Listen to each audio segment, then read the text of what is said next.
Let me take you back to a Thursday evening in October. You're sitting at your own dining table.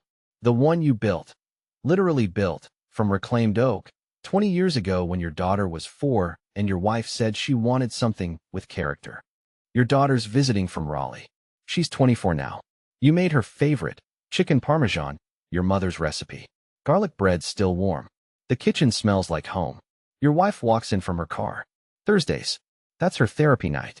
She sets her purse down, doesn't say hello to your daughter, pulls a folded piece of paper from her bag, and slides it across the table.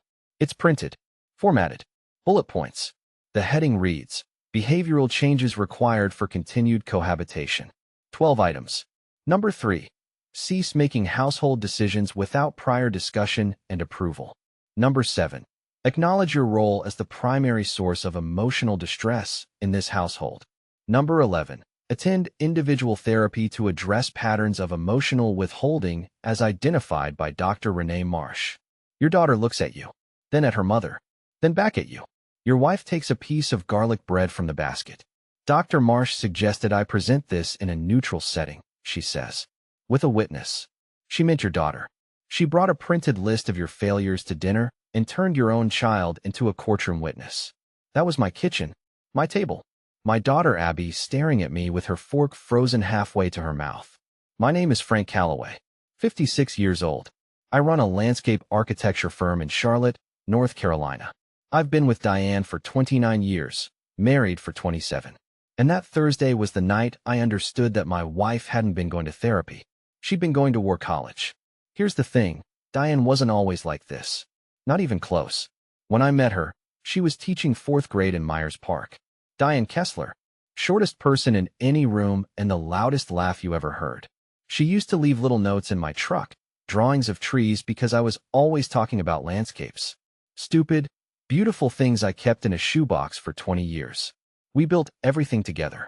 The firm, the house on Sowen Avenue. Raised Abby in that house.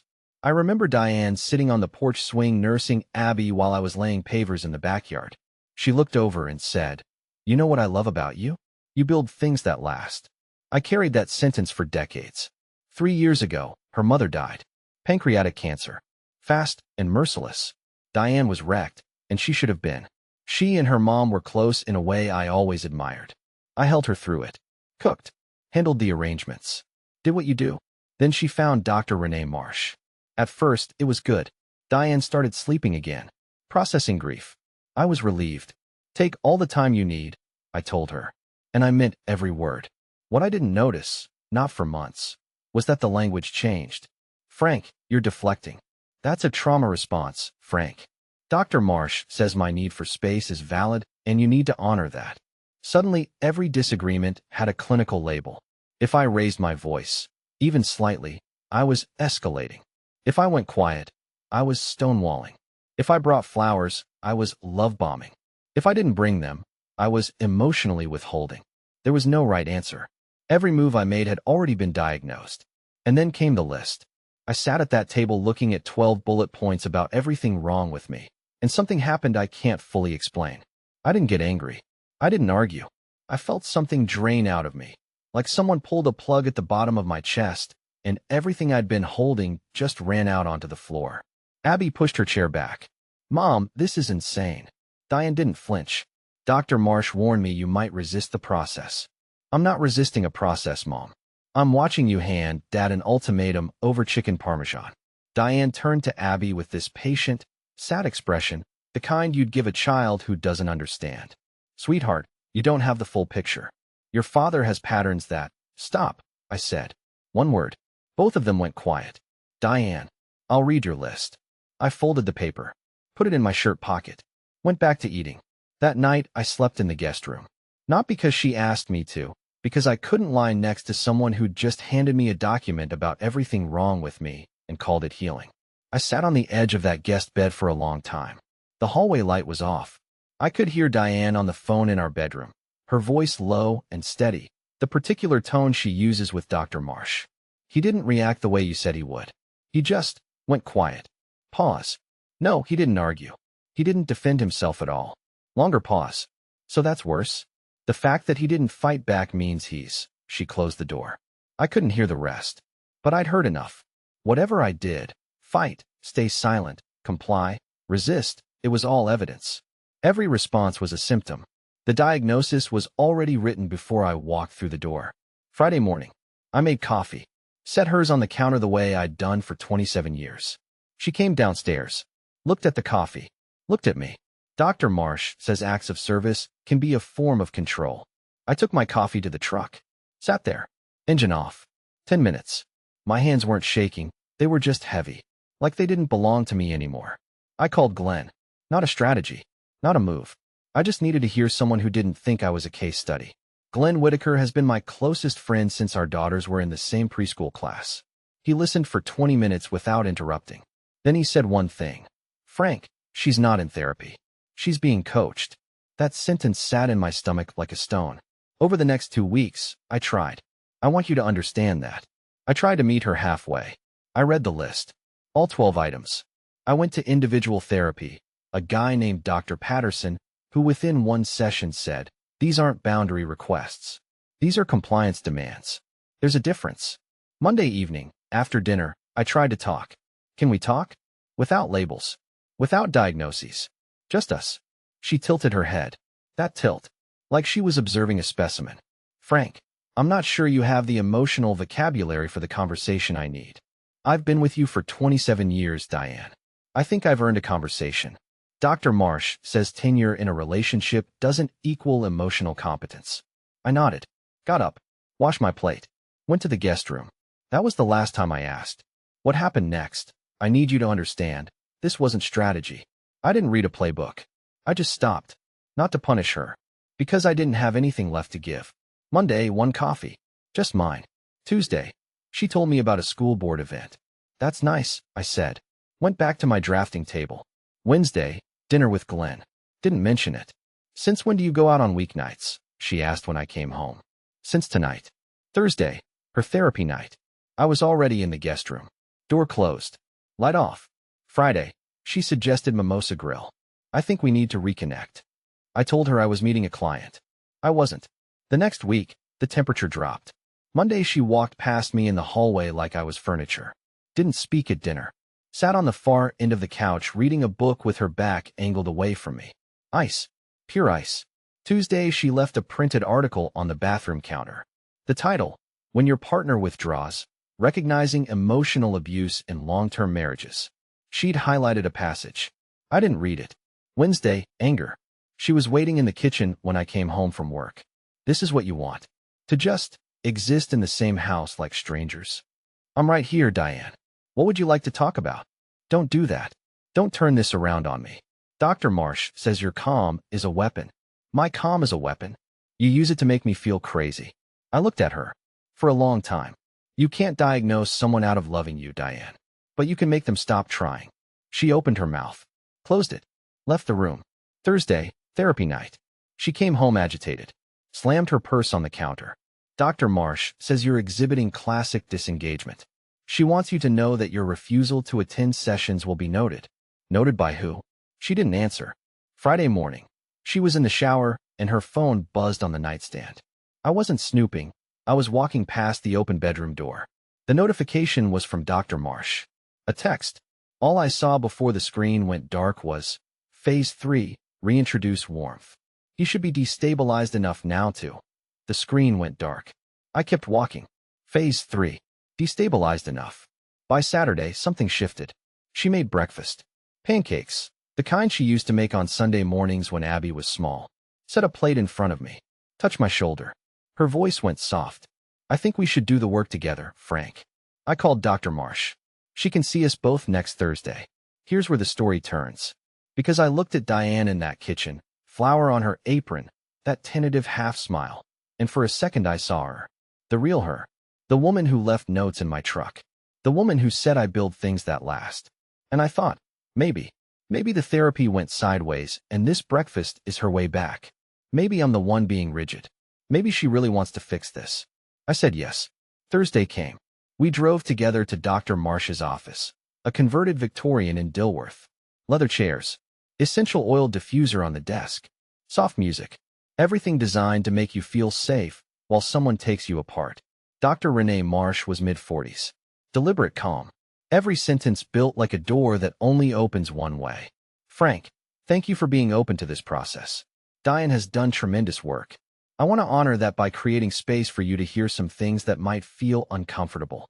The next 40 minutes were not a couples session. They were a prosecution. Dr. Marsh guided Diane through a recitation of my failures. Not arguments, patterns. Not complaints, documented experiences. Every time I started to respond, Dr. Marsh raised her hand. Frank, let's let Diane finish her thought. Interrupting is one of the patterns we've identified. 40 minutes. Two women explaining to me, clinically, calmly, with footnotes, why I was the source of every problem in this marriage. At minute 35, Dr. Marsh leaned forward. Frank, Diane deserves a partner who does the work. Your resistance to self-examination is the primary obstacle to this marriage's survival. I looked at Diane. She was nodding. Not tearful. Not conflicted. Nodding the way a student nods when the teacher confirms she got the answer right. She didn't bring me here to fix things. She brought me here so a professional could stamp a label on me. The pancakes weren't an olive branch. They were bait. I stood up. Where are you going? Dr. Marsh said. Home. Frank, leaving mid-session is exactly what someone with my patterns would do. I know.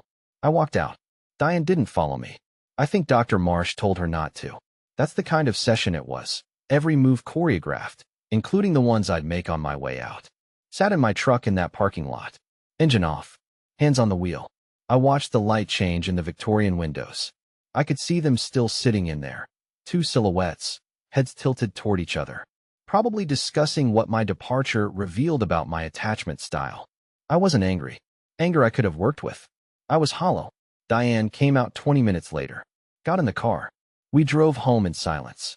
Dr. Marsh thinks you should reflect on why you felt the need to leave, she said as we pulled into the driveway. I'll reflect on it in the guest room. What happened next? Stay with me. Wednesday morning. Diane had left her therapy journal on the kitchen counter. Open, face down, like a paperback she was saving her place in. I don't read her private things. Never have. 27 years, not once. But the page it was open to, the heading was my name. And what was underneath wasn't journaling. It was a script. When F raises the topic of Dr. M's involvement, redirect to his defensiveness. When F offers affection, document frequency and context for next session. When F suggests quality time, frame as controlling behavior in notes. There were check marks. She'd been tracking which strategies she'd executed and which ones she hadn't gotten to yet. The pancakes had a check mark. The mimosa grill suggestion had a check mark. Even the shoulder touch on Saturday had a note beside it. Initiate brief physical contact. Observe if he interprets as reconciliation. Report to Dr. M. Everything. Every soft moment. Every glimmer of the woman I married. An assignment. I put the journal back exactly where I found it. Same page. Same position. I walked to the garage. Sat on the workbench I'd built when we first moved in. The one where I used to let Abby help me sandboards when she was 6. I pressed my palms against the wood until the grain hurt. Phase 3. Destabilized enough. The pancakes. The shoulder touch. The therapist's text. The journal. 27 years, and I'd been a project. Not a husband, a subject. Something to manage, document, and eventually discard once the paperwork was ready. Glenn came by that afternoon. I showed him nothing, didn't mention the journal, didn't quote the text. But he took one look at my face and said, "What happened? I need a lawyer." Not a conversation. A lawyer. He gave me Ruth Donovan's number. Didn't ask why. That's what 20 years of friendship looks like. Ruth was everything I needed. Direct, practical, unsentimental. I told her everything. The list. The journal. The coach sessions. Is any of this illegal? I asked. Not technically, but it's a pattern of emotional manipulation documented in her own handwriting. That journal is the most honest thing your wife has ever written. Here's what I didn't know yet. What happened next Thursday changed everything. Diane went to therapy. I didn't go. Told her I wasn't ready.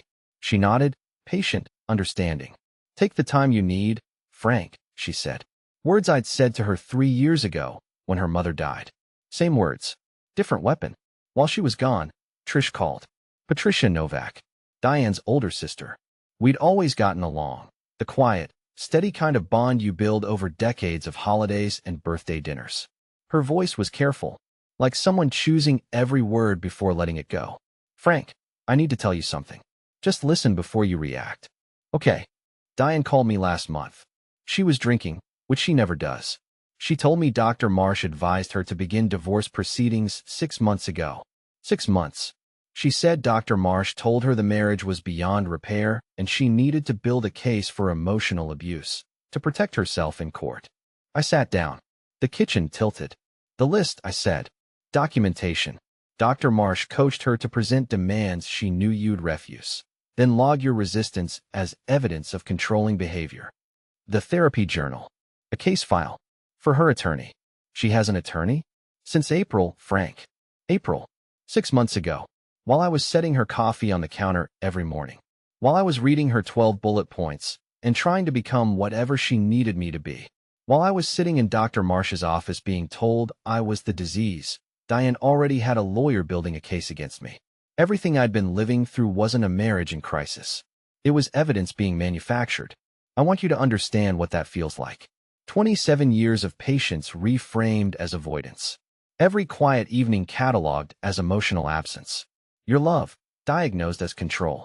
Your loyalty, submitted as evidence against you. That's what Dr. Renee Marsh helped my wife do. She didn't heal Diane's grief. She weaponized it. You know that feeling when everything you believed about someone rearranges in one afternoon? Not anger, rearrangement.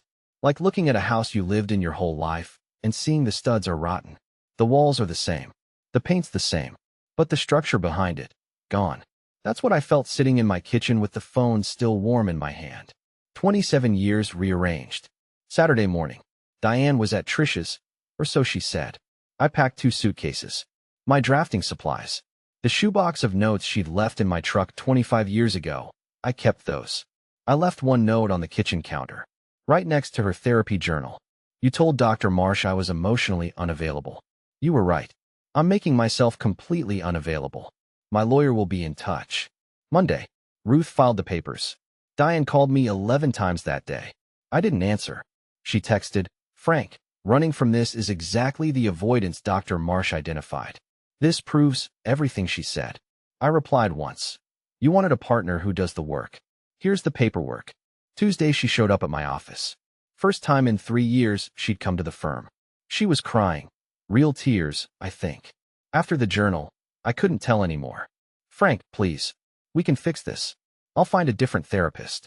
I'll throw away the list. You already have a lawyer, Diane. Since April. The tears stopped. Just like that. Like someone flipped a switch. Her face shifted. Just for a second. Not sadness, calculation. Something behind her eyes was already working the next angle. Who told you that? Does it matter? It was Trish. She never understood what I was going through. Stop. That word again. The one that makes rooms go quiet. You spent 2 years building a case against me. You sat across from me at our table, the table I built with my hands, and slid me a document explaining why I'm defective. You brought our daughter into it. You took me to a therapist who was coaching you to provoke reactions she could document. You wrote scripts. You checked boxes. You turned every kind thing I ever did into a symptom. She was trembling. Her hands, her jaw, that tremor she gets when she's genuinely afraid. Frank, I was scared. I didn't know how else. 27 years, Diane. And not once did you just talk to me. You talked to Dr. Marsh. You talked to a lawyer. You talked to a journal full of strategies. You talked about me to everyone you could find. You never talked to me. Silence. The kind that has weight. The kind you feel behind your ribs. She sat down in the chair across from my desk. Her voice was very small. She told me you wouldn't change unless I forced it. She was right about one thing. I'm not changing. I'm leaving. The clock on my office wall. That's all I could hear. Frank. 27 years. 27 years of patience isn't a personality flaw. No matter what Dr. Marsh put in her notes.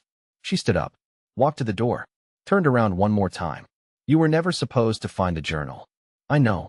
That's the part that keeps me up at night. She left. I sat at my desk for a long time. The drafting paper in front of me was blank. First time in 30 years I had nothing to draw. The divorce was quiet. Ruth handled it.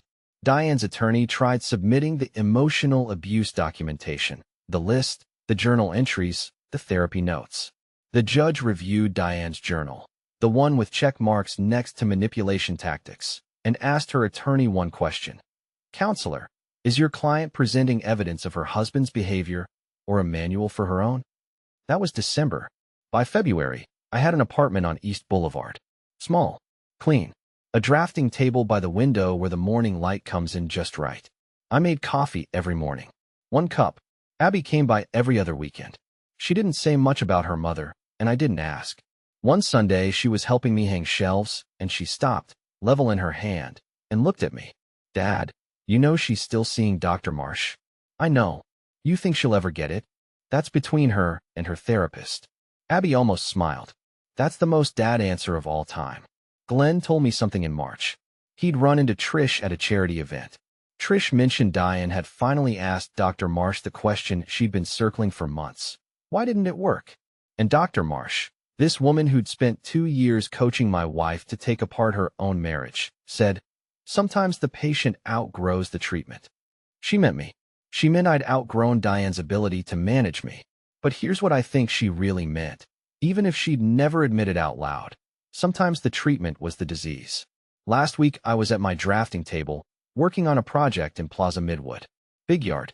Old oak trees the client wanted to build around instead of cutting down. I want something that will last, she told me. And I thought about Diane on that porch swing, 20 years ago, Abby in her arms, telling me she loved that I build things that last. She was right. I do. The firm, the table, the daughter. I just couldn't build something that lasted with someone who was being taught to tear it down. Dear listeners, that's our ending. If it resonated, subscribe to support the channel. See you next time.